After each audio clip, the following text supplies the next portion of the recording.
글로벌 증시 마감 시황 전해드리겠습니다. 유럽과 미국, 그러니까 FOMC 결과를 앞두고 계속해서 관망의 장세를 보이다가 결국에 이제 뉴욕 증시 장 막판쯤에 나왔던 이 FOMC의 결과가 시장의 방향성을 바꿨습니다. 종가부터 체크해 보시죠. 자, 유럽이 혼조로 거래를 마쳤다면 미국 증시는 상승으로 거래를 마쳤습니다. 하지만 시장별로 확실하게 온도차가 느껴지실 겁니다. 나스닥이 2% 홀로 치고 나갔고요.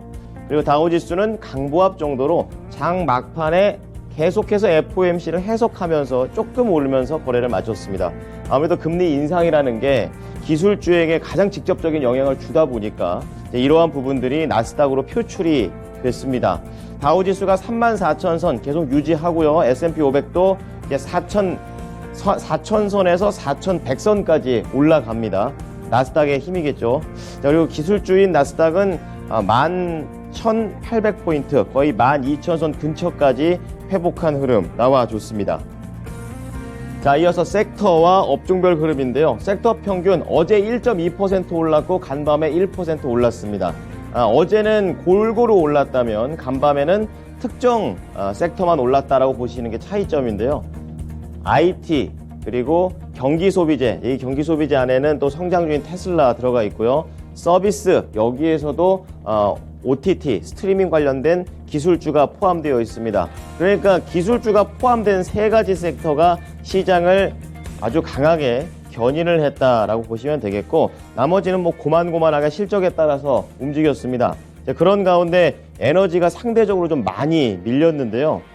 계속해서 국제유가 간밤에 좀 큰 폭으로 하락을 했습니다. 뒤에서 좀 말씀을 드릴 거지만 그게 악재가 되면서 에너지 관련된 종목들이 전반적인 하락을 보여줬습니다. 자, 이어서 종목별 흐름 넘어가겠습니다. 통상 IT, 성장주 이런 종목들이 잘 나왔을 때는 이제 위쪽이 전부 다 녹색으로 물드는 그런 상황이 되겠는데요. 역시나 그렇게 나옵니다.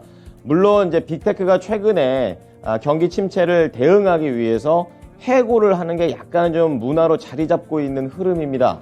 이거에 대해서 시장에서는 좀 걱정을 했지만 결국 빅테크 관련된 종목들, 투자자들은 금리가 결국에 후반에 올해 연말쯤에는 좀 내려갈 수도 있다라는 쪽으로 좀 더 기대를 걸었고, 파월 의장의 말도 여러 가지 말을 했지만 그쪽으로 조금 더 해석하는 모습이었습니다. 대표적으로 가장 강했던 게 메타 플랫폼스가 2.7%, 장중에도 강했고 지금 장 마치고 실적 발표를 했습니다. 호실적 나왔습니다. 매출이 321억 7천만 달러, 시장의 예상치를 상회했고요. 주당 EPS는 약간 떨어집니다. 1.76달러인데 더 중요한 게 메타를 먹여 살리는 게 광고죠. 광고 수익이 312억 5천만 달러로 예상치를 크게 상회했고, 또 얼만큼 또 메타 플랫폼스를 이용하냐, 그러니까 일일 활성자 수도 시장의 예상이 19억 명대, 19억 정도 됐었는데 20억대로 역시 예상치를 상회했습니다. 그래서 지금 시간 외에 17% 급등을 계속하고 있습니다. 나머지 종목들도 마이크로소프트, 구글, 아마존 전반적인 상승세를 보여줬고요. 두 번째로 보셔야 될 게 반도체입니다. 아무래도 이 금리와 관련해서도 영향을 직접적으로 받고 있기 때문에 다른 IT 기업들보다 더 세게 움직이는 모습입니다. 그만큼 많이 밀리기도 했었기 때문에 좀 더 시장에서 관심을 강하게 받는데요. 이날은 장비 업종, 제조 업종 가리지 않고 강력한 상승세를 보여줬습니다. 특히 실적 발표라든지 이런 것들이 좀 잘 나온 기업들, 예를 들면 AMD 같은 기업은 이날 시장에서 12% 급등했습니다. 잠시 후 특징주 때 조금 더 세부적인 호실적들이 어떻게 나왔고 평가를 받았는지 말씀드리겠습니다. 그래서 AMD가 이렇게 강했고, 유독 강했고요. 엔비디아, 마이크론 테크놀로지, 웨스턴 디지털 종목들 전반적인 상승세, 장비주들도 긍정적인 모습을 보여줬습니다. 자, 다음으로 봐야 될 것이 이 와중에 약간 좀 부진한 모습을 장중에 보였던 게 게임주입니다. 일렉트로닉 아츠, 이제 우리나라에서 FIFA 온라인으로 유명한 그런 또 게임 회사가 될 텐데 9% 급락했습니다. 아무래도 실적에 따라서 이렇게 움직인 거고요. 일렉트로닉 아츠가 이렇게 밀리다 보니까 테이크투 인터랙티브라든지 이런 종목들도 동반해서 약간 악영향을 받습니다. 자, 그런 가운데 금리 인상과 관련해서는 이제 어느 정도 한풀 꺾이는 그런 모습을 금융주 쪽에서는 좀 볼 수가 있었습니다. 대형 은행주들 약간의 혼조 흐름을 보여줬고 중소형주 지방은행들 역시 조금 더 밀리는 종목들이 많이 나오게 되면서 국채 수익률 하락이 반영됐습니다. 그리고 헬스케어 쪽 체크를 해보게 되면은 대표적으로 실적으로 엇갈린 섹터다라고 보시면 되겠는데, 제약 쪽에서는 암젠, 그리고 의료 장비 이쪽에서는 서머피셔를 보시면 되겠습니다. 지금 두 기업이 실적은 하나는 못 나오고 하나는 잘 나오는 거에 따라서 시장에서 이렇게 확실하게 명암이 엇갈리는 모습이었습니다. 암젠 같은 경우에는 실적은 뭐 거의 부합했다 정도로 평가를 받는데, 최근에 인수했던 호라이즌 테라퓨틱스의 이런 실적이 만약에 없었더라면 암젠이 이렇게 할 수 있을까라는 그런 내용이 나오면서 흔들렸고요. 서머피셔 같은 경우는 예상치를 상회하는 실적도 나왔고, 또 이 코로나 수혜를 또 받았던 대표적인 종목이었습니다. 근데 코로나 수혜를 제외하고도 기본 사업이 잘 됐다라는 쪽에서 긍정적인 평가를 받았습니다. 자, 마지막으로 소비재 좀 보겠는데요. 뭐 대부분의 종목들이 긍정적이었습니다. 그런 가운데 가장 강했던 게 여기 티커 M5를 쓰고 있는 뉴트리아를 볼 수가 있겠습니다. 지금 예상치에 부합한 수준의 실적이 나왔고, 여기에 실적과 관련해서는 주식 발행수를 감소한 점, 그리고 자회사들의 실적이 늘었고, 그리고 유리한 이자 비용이 배경이 됐다라고 얘기를 하게 됐습니다. 여기에다가 또 상당히 큰 규모의 자사주 매입까지 나오게 되면서 이날 시장에서 소비재 관련된 종목들 중에서 날아가는 모습이었습니다. 자, 특징주 보겠습니다. AMD 볼 텐데요. 어제 실적 발표를 말씀을 좀 미리 드렸었고, 시간차를 두면서 점점점 탄력을 받고 있습니다. 그만큼 좋은 해석들이 나오고 있습니다. 지금 매출과 주당 EPS 모두 다 시장의 예상치를 상회하는 모습이었고, CEO 역시 수요 환경이 불확실하다는 것을 인정은 하지만 다른 회사들에 비해서 차별화된 제품으로 승부를 걸겠다라고 얘기를 했고, 이 얘기는 CEO만의 발언이 아니었습니다. 애널리스트들도 지금 경쟁사인 인텔에 대비해서 AMD가 이런 시장의 포션을 많이 확보해 가고 있다라는 이런 좋은 기세에 대해서 좋게 평가했습니다. 그래서 AMD 12% 급등하면서 최근의 전고점 수준을 한 방에 뚫어내는 그런 모습입니다. 84달러에 거래를 마쳤습니다. 자, 두 번째로 보여드릴 게 유일하게 성장주 중에서 약했던 게 일렉트로닉 게임주인데요. 회계상 3분기입니다. 3분기 실적 발표를 한 것이고, 매출이 23억 4천만 달러 예상치 하회했고요. 주당 순이익도 2.71달러 예상치 하회했습니다. 신작 게임인 스타워즈 시리즈가 뒤로 밀렸다라는 점, 그리고 모바일 게임에 대해서 PC에선 강한데 모바일이 과연 강한가? 이런 물음표가 떠 있습니다. 그리고 사측에서도 게임 참여율이 리오프닝이 되고 난 다음에 약간은 낮춰지고 있다라고 우려를 표했다라는 점이 악재가 됐습니다. 최근에 바닥지고 많이 좀 올라오고 있습니다. 이날 9.2% 좀 하락을 하면서 거의 최근에 하락하기 직전 수준까지는 올라와 있는 모습. 하지만 간밤에는 부진했습니다. 116달러입니다. 자, 미국 현지 연결하겠습니다. SH인베스트먼트 김선영 연구원입니다. 연구원님, 안녕하십니까? 예, 안녕하십니까? 네, 이번 주 내내 기다렸던 게 FOMC 발언, 그리고 이제 파월 의장의 어떤 내용이 나올까였습니다. 간밤에 좀 나와줬었는데요. 나스닥이 강했네요. 어떠한 내용들이 나왔습니까? 예, 그렇습니다. 연준이 시장 예상대로 25 베이시스 포인트의 금리 인상을 단행했다는 소식에도 불구하고 오늘 뉴욕 증시는 오전에 약세에서 벗어나 3대 지수 모두 상승 마감에 성공했으며, 특히 기술주 중심의 나스닥이 2% 넘게 급등하면서 두드러진 모습을 보였습니다. 제롬 파웰 의장은 이틀간 열린 FOMC 정례 회의에서 기준금리를 25 베이시스 포인트 인상하기로 결정한 직후 가진 기자회견을 통해 현재 경기 사이클은 이전과는 매우 다르다면서 아직 노동시장이 둔화한다는 신호를 못 보고 있다며, 다만 경기 연착륙이 여전히 가능하다는 입장을 표명한 점이 시장에 안정감을 주었던 가운데, 그는 인플레이션이 2%로 낮아지면서 실업률은 급등하지 않을 가능성이 있다고 생각한다고 덧붙이면서, 반면 인플레이션에 대해서는 시장은 연준의 예상보다 인플레이션이 더 빨리 하락할 것이라고 보고 있지만 우리의 전망은 이것과는 다르다며, 생각보다 인플레이션을 낮추는 것이 오래 걸릴 수 있다면서 이런 점을 고려한다면 올해 통화정책을 완화하는 것은 적절하지 않을 수 있다고 말하고 있습니다. 네. 자, 통화 정책에 대한 내용들을 시장에서는 어떻게 해석을 하고 있는지 나오고 있는데요. 자, 그 와중에 여러 가지 지표들도 중간중간 나와줬습니다. 흔히 말하는 이제 연준이 지켜보는 게 고용 지표가 되겠는데요. ADP 고용지표가 나왔습니다. 어떤 결과가 나왔나요?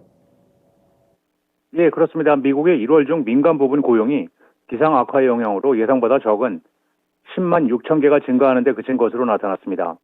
ADP에 따르면 1월 중 민간 고용이 10만 6천 건이 증가해 12월에 25만 3천 개보다 급감했고 이것은 시장 예상치였던 19만 개를 대폭 하회한 것이었습니다. 업종별로는 레스토랑, 호텔 등에서 9만 5천 개의 일자리가 추가된 것을 비롯해 금융, 제조업, 교육 및 의료 서비스 등에서 일자리가 증가했지만 무역 운송 및 유틸리티, 건설, 천연자원 및 광업 부분, 상품 제조업에서는 일자리가 감소했고 서비스 산업에서는 11만 9천 개의 일자리가 추가됐는데요. ADP 측은 낮은 헤드라인 수치에도 불구하고 중서부의 눈 폭풍과 캘리포니아주의 홍수 등 날씨 요인이 컸기 때문에 생각보다 약하지 않았을 수 있다고 설명을 하고 있으며 반면 노동부가 발표한 구인 구직 보고서에 따르면 미국 노동시장의 과열 양상이 여전함을 보여주면서 연준의 고민도 깊어질 것이라는 분석입니다. 지난해 12월 구인 이직 보고서를 보면 채용 공고는 1,101만 건으로 전달 대비 5.48%가 증가해 예상치를 상회한 것으로 지난해 7월 이후 가장 큰 폭이며 이것은 통계 산출 이후 가장 높은 수치였습니다. 일각에서는 구인 건수가 지난해 7월 이후 1,000만 건대로 내려오면서 구직자 우위의 기류가 조금씩 잦아들고 있다는 진단이 나왔지만 오늘 지표로 인해 노동시장의 과열이 현재 진행형이라는 관측에 여전히 힘이 실릴 것으로 보이며 특히 레저, 접대업, 교육, 의료 서비스, 무역, 운송업 등에서의 구인이 크게 증가한 것으로 나타나고 있습니다. 네. 자, 고용 지표는 여전히 뜨겁습니다. 그렇기 때문에 연준 입장에서는 또 침체와 고용 이 사이에서 줄다리기를 잘 해야 될 것 같네요. 자, 이어서 작년에 이제 이 전기전자 시장을 좀 흔들었던 게 IT 수요였었습니다. 계속 줄고 있다라는 그런 우려가 있었는데 올해 관련된 IT 수요 전망이 나왔습니다. 어떻게 나왔나요? 네, 그렇습니다. 올 한 해 휴대폰과 PC, 태블릿 등 컴퓨터 장치가 전년보다 4.4%가 감소한 약 17억 개가 출하될 전망입니다. 분석업체 가트너는 지난해 전 세계 디바이스 출하량이 18억 2천만 개로 전년 대비 11.9%가 감소한 데 이어 2023년 올해도 17억 개로 2년 연속 줄어들 것으로 예상을 하고 있는데요.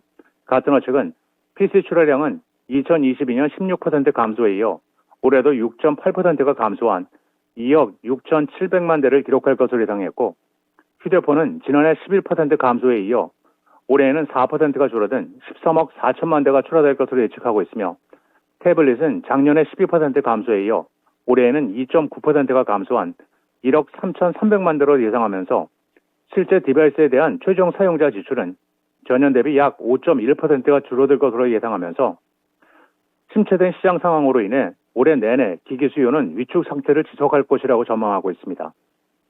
네. 작년에도 올해도 IT 수요는 쉽지 않을 것 같습니다. 자, 이어서 종목 넘어가 볼 텐데요. 대표적으로 홈트레이닝의 대표적인 종목이죠. 펠로톤이 오늘 굉장히 강했습니다. 어떤 내용이 있었나요? 예, 지난 분기 중 구독 매출이 늘면서 마진 증가 추세로 돌아섰다고 발표한 홈 피트니스 업체 펠로톤 인터액티브의 주가가 오늘 26%가 폭등한 16달러 34센트의 거래를 마쳤습니다. 펠로톤은 2, 4분기에 매출을 7억 9천만 달러, 주당 손실 98센트를 기록했다고 밝혔고 이것은 시장 예상치였던 매출 7억 1천만 달러보다 많았고 주당 손실 예상치는 66센트보다 손실이 컸지만 펠로톤은 2, 4분기 중 피트니스 제품 매출이 3억 8,140만 달러, 구독 매출은 4억 1,130만 달러로 구독 매출이 하드웨어 판매를 3분기 연속 앞질렀다면서 가입 총 마진이 하드웨어 총 마진보다 훨씬 크기 때문에 이 같은 추세는 마진의 증가 추세가 변환된 것이라고 언급하면서 이것은 총 마진 개선을 위한 구조적 변화라고 설명하며 올해 현 분기 매출을 6억 9천만 달러에서 약 7억 1,500만 달러로 상향 조정하고 있습니다. 네, 펠로톤 쪽에서 항상 굉장히 안 좋았던 부분도 있었었는데 이제는 조금 더 마진 부분에서 의미 있는 변화가 나오고 있다라는 소식입니다. 자, 내일 예정된 경제 지표 그리고 실적 발표 회사들은 어떤 게 있습니까? 예, 마지막으로 내일은 연방노동부의 주간 신규 실업수당 보험 청구 건수를 시작으로 4, 4분기 노동 생산성, 그리고 상무부의 12월 공장 주문이 발표되며 애플을 시작으로 알파벳, 아마존.com, 알리바바, 브리스톨 마이어스, 스타벅스, US 스틸, 허니웰, 머크, 포드 자동차, 클로락스, 뉴스 코퍼레이션, 언더아머, 퀄컴, 할리 데이비슨, 그리고 코노코 필립스가 지난 분기 실적을 발표하게 됩니다. 네, 지금까지 SH 인베스트먼트 김선영 연구원이었습니다. 연구원님, 잘 들었습니다. 예, 감사합니다. 네. 자, 강했던 뉴욕 증시 어떻는지 좀 현지를 연결해서 알아봤고요. 이번에는 유럽으로 넘어가 보겠습니다. 자, 유럽의 주요 증시는 이때 FOMC 회의 결과가 안 나왔습니다. 이제 그만큼 시장에서는 관망의 장세를 보였다고 보시면 되겠고요. 이날 독일만 0.3%, 그리고 프랑스, 영국 모두 다 약보합 수준입니다. 그러니까 뭐 계속해서 큰 변동성은 나오지 않으면서 눈치를 봤다라고 볼 수가 있겠고요. 그리고 이날 유럽에서도 1월 유로존 소비자 물가지수가 8.5% 상승했다는 발표가 있었는데 바로 작년 12월 직전 올 때는 9.2%에서는 많이 좀 개선됐고 시장의 예상치도 하회하게 되면서 긍정적인 모습은 유지됐습니다. 그리고 변동성이 있는 품목들을 제외한 근원 CPI 역시 전년 대비 5.2% 상승, 직전 월과 비슷하게 올라가게 되면서 시장에서 이 물가와 관련해서는 유럽은 약간은 긍정적인 관점에서 이날 FOMC를 기다렸다라고 보시면 되겠습니다. 자, 이어서 상품 넘어가겠습니다. 유가가 좀 큰 폭으로 하락했습니다. 지금은 그나마 낙폭을 좀 줄인 건데요. 장중에는 3% 넘게 밀렸습니다. 2.5% 오른 76달러 후반의 거래를 마쳤습니다. 아무래도 6주 연속으로 이 원유 재고가 계속 늘어나고 있다라는 점, 경기 회복에 대한 시그널에 안 좋은 경고등이 켜진 걸로 해석이 되면서 이날 유가 관련된 종목들이 많이 밀렸고요. 또 하나의 모멘텀이 오펙 플러스 회의였었는데 뭔가 유가를 올릴 만한 그런 내용들은 나오지 않고 기존의 이런 내용들이 반복됐다 정도로 나오면서 이날 하락을 했습니다. 추가적으로 같은 에너지 중에서 천연가스도 많이 내려가고 있는데요. 급락세가 한 번만 나오는 게 아니라 계속해서 전쟁 이후에 지속되고 있다는 점, 100만 TU당 6.9% 급락하면서 이렇게 하락하는 흐름이 계속 이어집니다. 자, 구리 가격 보겠습니다. 지금 비철금속 시장 자체가 많이 좀 밀리고 있습니다. 니켈이 4%, 아연이 2%, 구리도 이러한 분위기 어제부터 계속 타고 있습니다. 9,000달러가 슬슬 깨질 수 있는 그런 상황들이 연출되고 있습니다. 자, 그 다음 금값 보겠는데요. 1.1% 올랐습니다. 아무래도 연준에서 이렇게 좀 발표가 나온 다음에 시장의 해석이 중요했었는데 해석 자체가 금리 인하 쪽으로 보고 있기 때문에 좀 달러 약세 쪽으로 방점을 찍었고 결국에 금도 1.1% 상승합니다.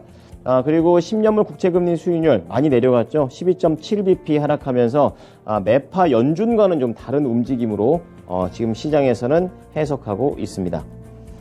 자, 지금까지 글로벌 증시 마감 시황이었습니다.